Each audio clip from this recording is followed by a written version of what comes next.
Don't do those tests. I got a bad back. I couldn't do those tests sober. Hi, I'm Larry Lawton, America's biggest jewel thief. Join me as I walk you through my past robberies, how I planned them, executed them, and ultimately got caught. I'm going to show you how we did things in prison, like making a tattoo gun, making wine, making white lightning. It's going to be very educational. These are the Untold stories. Hey everybody, Larry Lawton here for another edition of the Unwritten Rules. This is a real good one because this is the unwritten rules about policing and when you get stopped.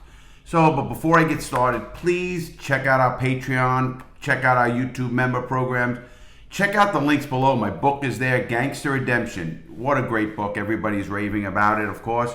And it's going to be a movie someday, so check that book out. It's really, you can get it right there in the links below. So let me jump right into what are the unwritten rules if you get stopped by the police. This is important because what goes on around the country right now in policing, I want to, protect you. I want to actually make it probably safer for the police as well, but I want to protect you first and foremost.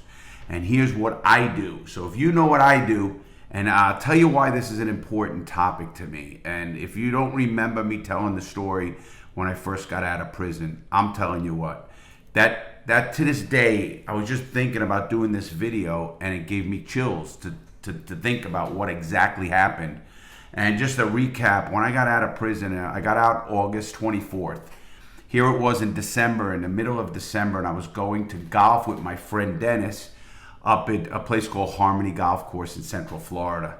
Well, I'm an early bird. I get up literally at 4:30 in the morning. I'm supposed to meet Dennis at 6 o'clock at the Denny's. We got like a 7:15 tea time, and it takes us about 40 minutes to get there from the Denny's. Well, it was December, and Dennis's birthday's at the end of December, so I thought I'd stop at the Walmart and get him a card. You know, Dennis helped me out. When I got out of prison, Dennis bought me golf clubs. I knew him from my childhood, never judged me. To this day, he's one of a great friend of mine. Love the guy. So anyway, I said, let me get in a car and go. So here I leave my house. It's blackout, pitch black out, and I'm heading to the Walmart, which is not far from my house, a couple miles from my house. And I go this back route, and I come up the side road, Hollywood Boulevard in Palm Bay, Florida. And the Walmart's across the street, and I pull up to a light on a major road on Palm Bay Road in Hollywood. And I pull up, and all of a sudden, a cop car comes right in front of me. And I go, what's going on? It's got its lights on. And it points to me to go in the 7-Eleven parking lot. So I go into the 7-Eleven parking lot. And I'm wondering, what's going on? I didn't do anything. I don't know what was going on. So the lights are behind me. I'm freaking out. I'm scared. I'm not out of prison a couple of months, man. 2.5 months. I'm telling you, I'm scared. And all of a sudden, another cop car comes up. And now I'm like, what the hell's going on? I'm really getting scared in the car. You got to remember, I just came from doing all that time in the joint. I was over 11 years in prison itself. Got out. Don't trust authority at all. And here's the cops. For what? I don't know. I know I didn't do anything wrong. Trust me, I'm driving like a saint. That's what I was doing, especially when I got out. I'm on paper, I'm on parole. I'm really kind of nervous. So the cop car, one cop car goes from the passenger side. I see him in the rearview mirror. The other car comes and says license registration. So I give it to him. I don't say anything. And I'm just saying, I have my hands on the wheel. I don't say anything, and they both go back. All of a sudden, another cop car comes up. I'm like, what the hell's going on? Another cop car comes up. There's 4 cop cars out there. I'm literally scared now, thinking I'm going back to prison. I'm thinking, should I run? Should I take off? And I'm actually thinking of how to get out of there and where I can go and ditch the car and run. I don't know why I was thinking that. I didn't do anything wrong, but I'm nervous. I am really nervous. So here I go. A 5th car comes up. And they get out of the car, and I'm sitting there. I'm literally nervous, sweating, literally sweating. And I'm in the car, and it's my dad's old Buick. My dad gave me a Buick, dented up. My dad ended up having Alzheimer's and had the car, got swiped. So anyway, here I am. Guys come up, and I'm wondering, I didn't do anything wrong. They must know I'm a convict. What's happened? Did I get early release? Something. I'm so nervous. And I'm thinking of running, literally. So a cop car comes up with a civilian, and I'm like, what is going on? There's cops on the other side. And they walk up to the car, and I'm there, and I look at them, And the guy next to the cop, the civilian, goes, "It's not him." And I'm like, what's going on? They turn around, walk away. The cop comes back, gives me my license and registration, says, "You can go." I swear to you, I was shaking like you couldn't believe. And I'm not a guy to get scared of much at all. Matter of fact, I went and I met Dennis at the Denny's up on 192. It's an area about 5 miles away, and it's heading towards the golf course we're going to. And Dennis, I walk into the Denny's, and Dennis looks at me and goes, "Larry, what's wrong?" I was literally shaking, man, almost crying. I mean, and Dennis knows me from when I was a kid. And he goes, "Something wrong." "Dennis, you don't," and he goes, calm down, everything's all right. And I'm telling you, I was freaking out to that minute. I couldn't believe it. And I'm like thinking, and I told him the whole story, and he goes, "You must be going crazy." I literally almost went crazy. I can imagine what would have happened. First of all, what would have happened if I ran? They would chase me, and all of a sudden, they're going to say, "Why'd you run? You're this." I have no answer. Here's the worst thought. What ended up happening was a 7-Eleven down the other corner was actually robbed, and I guess the description of the car was of my dad's car, kind of that car color, kind of that year. It was an older car. I think a 96 Buick Skylark it was. 94 Buick Skylark. Anyway, what happens if that guy came up to the car and said, "Nah, it looks like him"? I would have been arrested. Now, who is going to believe a guy, me, that I left the house at 4:30 in the morning to go get a car to go golfing? Who's going to believe that? I'm an ex-con who's just going golfing at 4:30 in the morning, that I didn't rob something? I'm telling you, that's how much I freaked out. And when I say freak out, I mean freaked out. So anyway, I go see Dennis. He says, I ended up calming down, but it got me to thinking about policing, and it got me thinking how scared I really was because of this incident, and how much cops worry me. You know, they really do worry me. That's fireworks.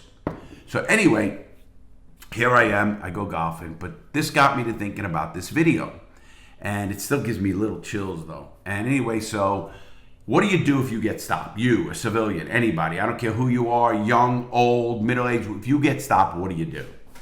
Obviously, the first thing you do is you stay calm. Obviously, hopefully, you didn't do anything wrong. If you did something stupid like a traffic violation, so what? It's a traffic violation. Obviously, don't make the case of making them do something different, running or something. But let me explain something else.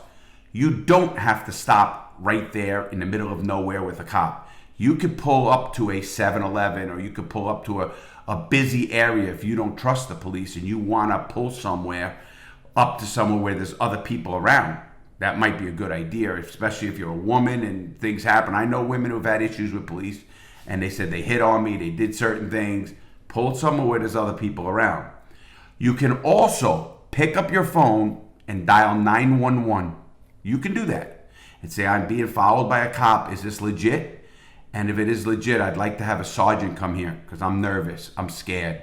I want a supervisor. I need a supervisor."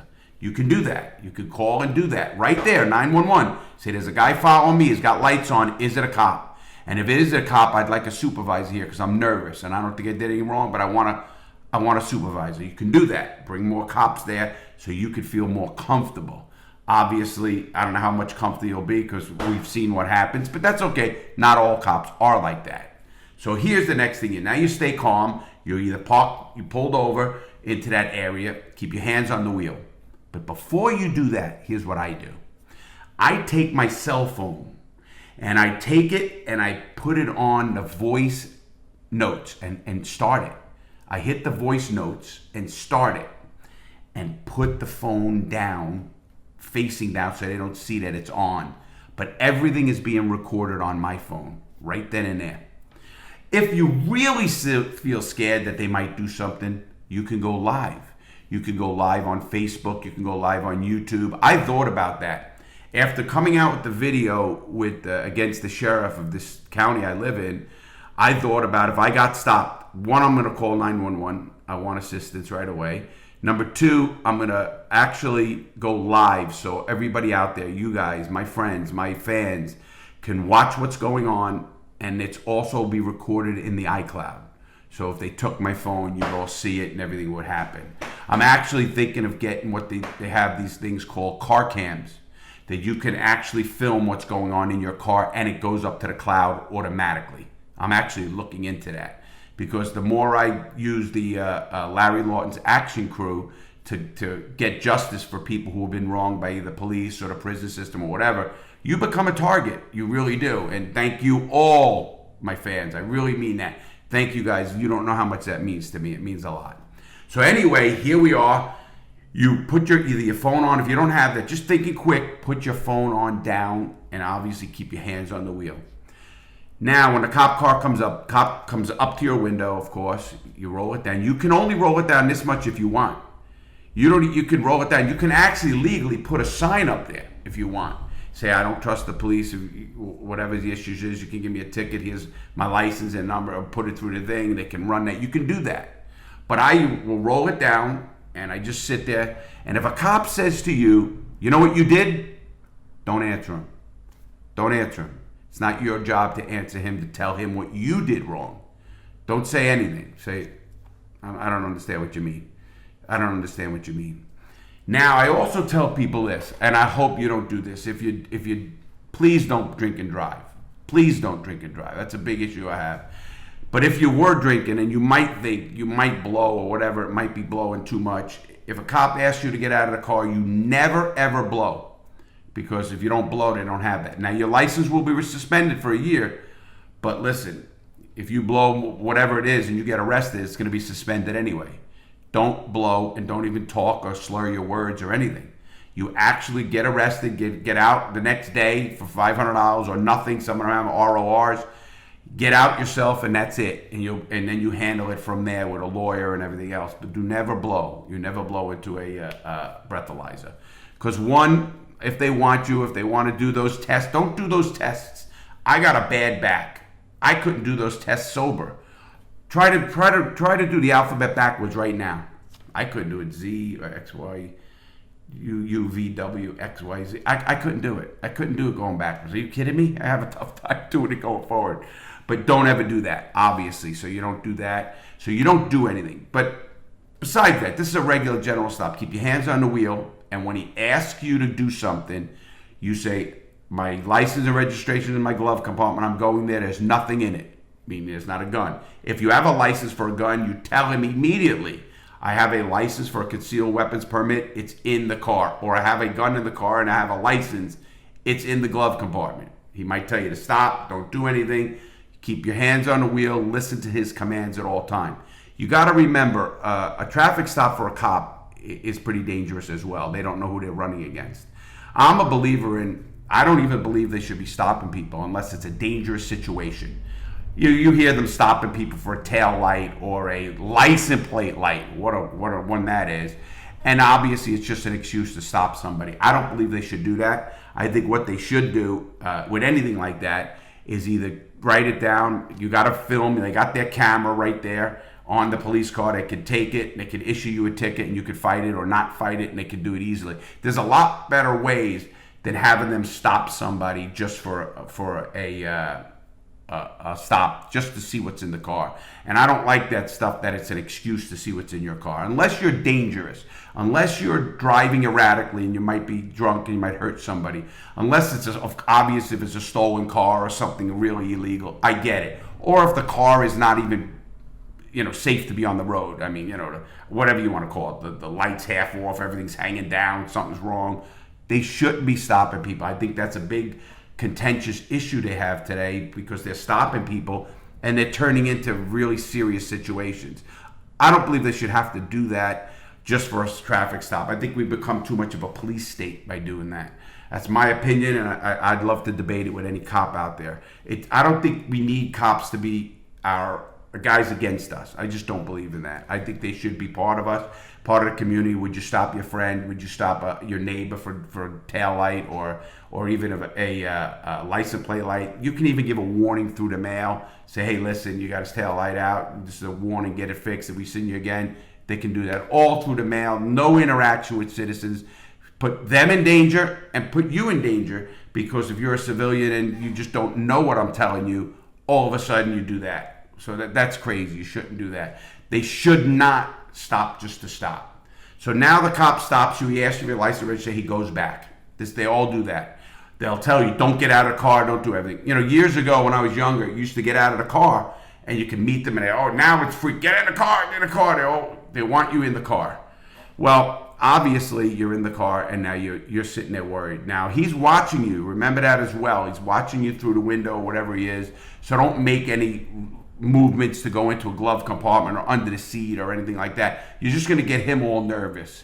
And that's not what you want or I want you to do, because if you do that and all of a sudden this situation goes south, here you are in a bad situation and you're never going to win.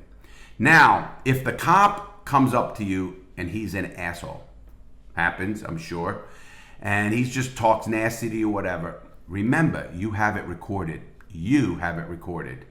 Obviously, I hope all cops have body cams, and I'm a big pusher of that to every police department. In fact, the police where I live, Palm Bay Police, agreed now they're going to be getting body cams. They're getting them. They're doing it. They working the process out to get body cams, which I got to thank Chief Moye for that. That's the guy I had the interview with, and he did change his mind. He is going to be getting body cams, which I saw it in a newspaper, and I want to thank him for that. So I give him a lot of credit for that. So now let's just say the cop is an ass or whatever, but you have it. Now you have it recorded. Remember that. Don't say a word there. Don't get into an argument. Why do you got to talk to me like that? Don't do anything like that. You stay on the high ground. You stay polite. You say nothing. Let him give you your stuff back. Go on your way. I implore you to make a complaint with that police department. And I mean you go in and you don't quit. Please don't quit. Because we're going to get rid of a cop that doesn't belong being a cop. If you situation happens like that, what I just said, you email this office. You email me at larry@lawton911.com, and I will help you do the complaints, go to the chief, and get some action done on that cop. See where he is, how bad he is. I had a situation, a friend of mine, 80 years old, great friend of mine. I know him from my old days. Visited me in prison. What a sweetheart guy. Joe, one of my best friends. He's in his car with another couple and his wife and another couple in the back. He pulls up to a stop sign. He rolls the stop sign a little bit. You know, he pulls up. He doesn't wait 3 seconds or whatever it is. And he turns. Lights go on behind him. What does he do? He pulls over. The cop comes up and says, "You know what you did?" He's looking at him. He goes, "You know what you did?" And my buddy goes, "What do you mean?" He goes, "You rolled it. You rolled it." Now, my buddy is telling me this story, and he wouldn't lie in a million years. And he goes, "Larry, I felt like so low. This cop, 20-something-year-old, is talking to me like that. And that is just unacceptable behavior to me. Unacceptable." So here's the cop. "You rolled it. Your license and registration." Joe gives it to him. He goes back to the car. He must have had a call, because he comes up, he throws the license and registration at Joe and says, "You're lucky, I got a call." And he throws it and gets out of there.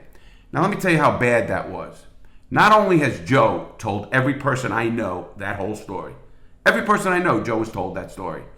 So what does the cops look like? Assholes. Now if the cop was nice and said, "Sir, the reason I pulled you over was because you rolled this line, and sometimes cars come here real fast and you might get hit. I don't want to see you get hit. I'm not going to give you a ticket or anything. I just want to help you out and worry." You know what Joe would be saying? "Wow, this guy's a nice guy. He's helping me out. He's trying to be a nice guy." This guy was an asshole, and it was the police department, right? Not my police department. It was Melbourne Police Department.